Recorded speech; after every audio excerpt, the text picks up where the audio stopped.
Tompontsoa lehibe indray no miaona aminao eto amin'ity fandaharana ity ary tena mahafinaritra ny mifampahery sy mifanohana amin'ny alalan'izao fandaharana manokana izay arahantsika manatanteraka eto izao. Eo foana izy, izany no lohahevitra izay hodiniantsika amin'ity herinandro ity. Omaly isika dia nianatra hoe eo foana Andriamanitra amin'ny ady sarotra. Ary androany dia ilay lohahevitra manao hoe eo foana izy amin'ny fahanginana. Eo foana Andriamanitra amin'ny fahanginana. Andeha hivavaka isika mialoha ny andraisantsika izany fampaherezana izany. Ray malalo, misaotra anao izahay satria eo foana tokoa ianao. Ary na dia izao fotoana izay iarahana izao azy dia tsapanay fa manatriketo ianao. Irinay ary Tompo, raha hosokafanao amin'ny mpiaino sy mpanaraka rehetra ny fampaherezana izay atolotra ao indray, mba andraisanay hery, andraisanay fahasoavana amin'ity fotoana ity. Ny vavaka raha io dia tonononay, angatahanay amin'ny anaranao Jesosy Kristy. Amen. Eo foana Andriamanitra. Eo foana izy amin'ny fahanginana. Andray tenin'Andriamanitra isika ao amin'ny Salamo 4:7 dia ny andininy 10. Salamo 4:7 dia eo amin'ny andininy 10 dia izao no ambarany tenin'Andriamanitra. Salamo 4:7 dia ny andininy 10. Izao no ambarany tenin'Andriamanitra. Mitsahara ka aoka ho fantatrareo fa izao no Andriamanitra. Hisandratra amin'ny firene samihafa aho, hisandratra amin'ny tany aho. Ilay lohahevitra androany dia hoe eo foana Andriamanitra amin'ny fahanginana. Mety ho gaga ianao hoe inona moa ny hevitra n'izany? Ny Davida mpanao salamo dia miteny hoe mitsahara ka aoka ho fantatrareo fa izao no Andriamanitra. Mety misy fotoana mandalo eo amin'ny fiainantsika, to mangina Andriamanitra, to ohatrany tsy eno zany Andriamanitra, tsy hita ny valiny vavaka, tsy reny ny famaliana izay ataon'Andriamanitra angamba. Ry hava-malala, tiako ny miteny aminao fa amin'izay fotoana andrenesanao an'izay mihitsy, eo foana Andriamanitra. Eo foana izy. Ary izao no ambarany ao amin'ny Isaia 30 dia ny andininy 15. Isaia 30 dia ny andininy 15. Mahafinaritra no fampaherezana izay omeno atsika.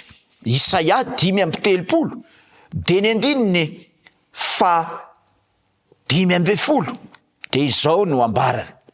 Fa izao no lazain'i Jehovah Tompo, dia Jehovah ny ray masiny Israely, amin'ny fiverenana sy ny fitsaharana no amonjenanareo, amin'ny fahanginana sy ny fatokiana no isi ny herinareo.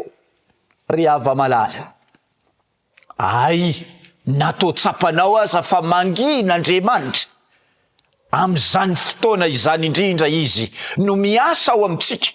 Amin'izany fotoana izany indrindra izy no manampy antsika. Ary amin'izany fotoana izany dia tsy hoe tsy eno izy fa miaino antsika. Ary tsy fantatsika ny fotoana izay amalian'Andriamanitra ny vavaka izay ataotsika. Mahafinaritra ilay fanambarana teo. Ary tena mahafinaritra hoe amin'ny fahanginana sy ny fatokiana no isi ny herinao. Ay, rehefa mahatsapa isika fa to mangina Andriamanitra dia misy herin'Andriamanitra izay tonga miasa ao am-potsika tsiraray avy. Ao amin'ny Habakoka 2:2, Habakoka 2:2 dia ny andininy 20 dia mahafinaritra no ambaran'izany teny izany. Habakoka toko faharoa de ny andininy ny faharoapolo zay toko sy andininy tsy de misy mpamaky loatra izany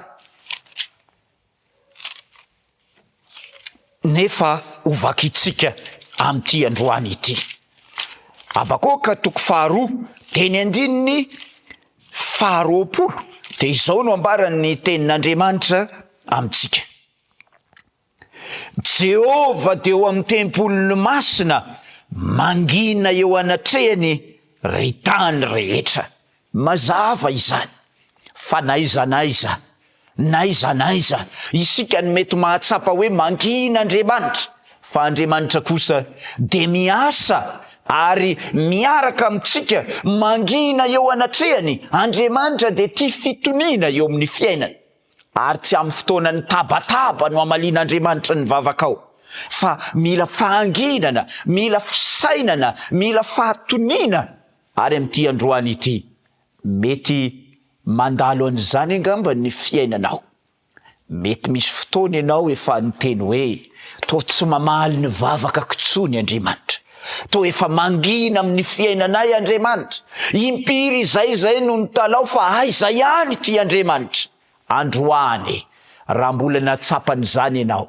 manomana ny heriny ary miasa ao anatitsika tsiraray avy Andriamanitra miasa amin'ny lalin'Andriamanitra manitsy manadio ary manomana fahagagana miafina Andriamanitra azon'Andriamanitra tao ve ny manao an'izany azony atao amin'ny tokantranonao zany androany mety efa tena tao anatin'ny tena fahakiviana lalina ianao androany miteny aminao Andriamanitra ary izay fotoana ela izay dia hain'Andriamanitra ny manova ny tantara ary dia manomana zavatra tsara ho atsika tsiraray avy rehefa mangin'Andriamanitra zany dia manomana ny heriny ary misy hery lehibe zay raisitsika ao anatin'izany rehetra izany koa andeha hivavaka isika andeha hisaotra an'Andriamanitra isika fa ay ao anatin'ny fahanginana de misy fahasoavana raisina satria manomana ny tsara lavitra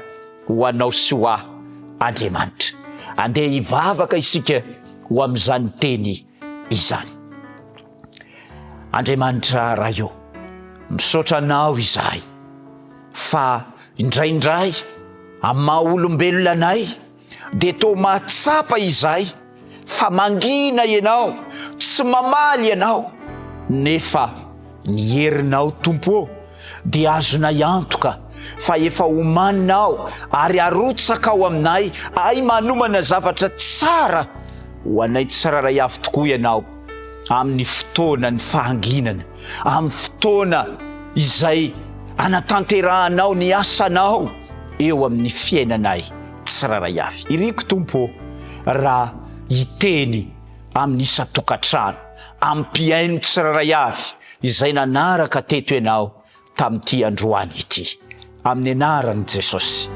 amen